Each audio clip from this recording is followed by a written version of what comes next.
encountered, and I use that word advisedly, Laszlo, in 1962. Everyone was somewhat scared of him. He had a reputation. Agent provocateur par excellence, I would say.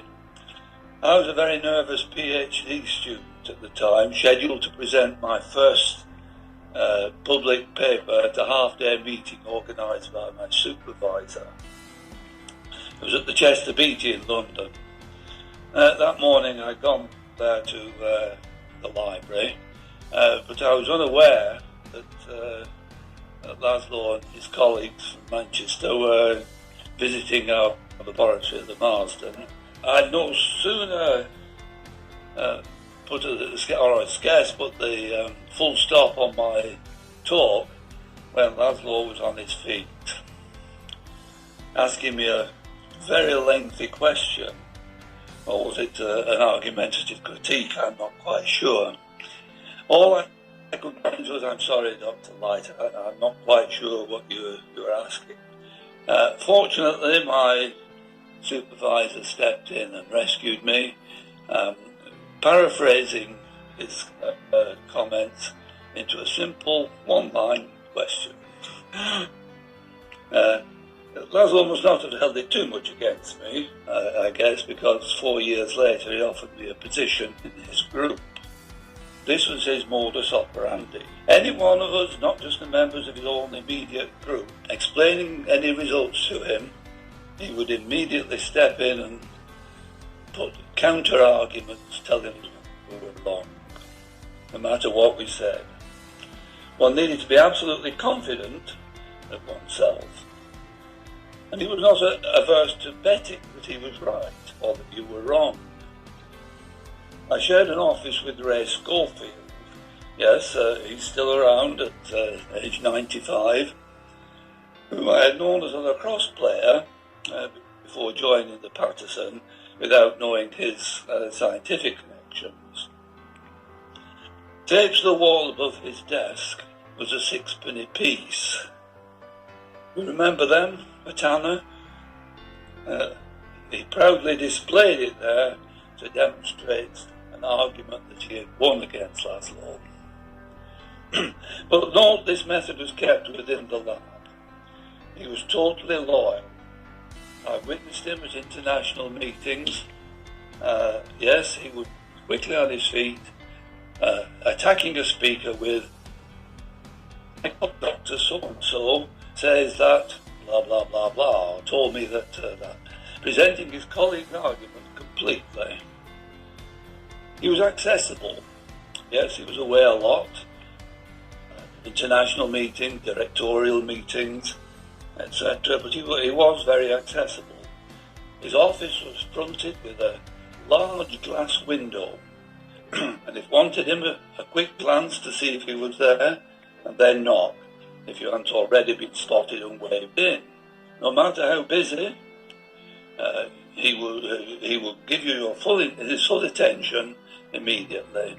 Any telephone call interruption, answer it, and then immediately resume mid-sentence where we left off. Afterwards, he would no doubt carry on with his work where he immediately left off. He was human, though. I'd been invited to a one-day meeting, he too, in Milan in early September 1976.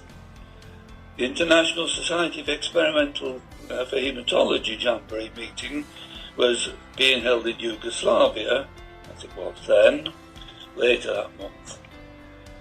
I costed the two meetings separately and found that if I did the travel at a round trip, it would cost less. I put it to him that I would like to go by road and take my family for our summer holiday in between. He immediately said, "Great idea. How about if I give you the full cost?" That was generous, of course, but I didn't protest. There was further spin-off because my family was also invited to the Milan meeting dinner, a rather sumptuous affair, scheduled for 9 p.m. At 10 p.m., we were eventually seated at large round tables. My children were only 8 and 5 years old. Graham found himself seated next to Laszlo. In true Italian style, the after-dinner speeches turned out to be before-dinner speeches. 14 5-minute speeches, all in Italian. At 11 p.m, thereabouts, Graham announced, "I'm bored with all this."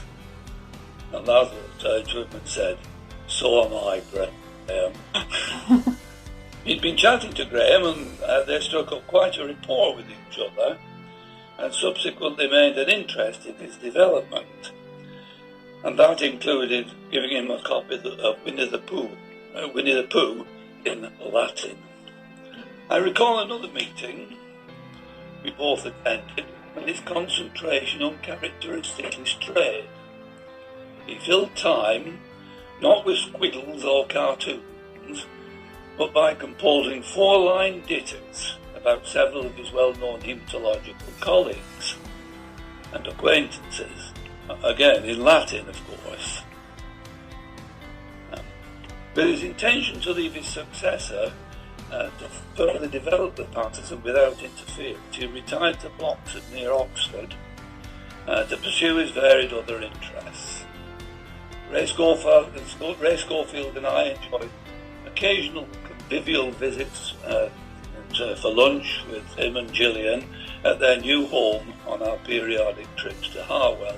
A few years ago, my wife and I spent a few days in Budapest with the next visitor to the lab, Julia Guidale, with whom we have remained good friends. He took us to see the Lajtha home where Laszlo spent his childhood. It meant a lot to me and kind of closed the circle.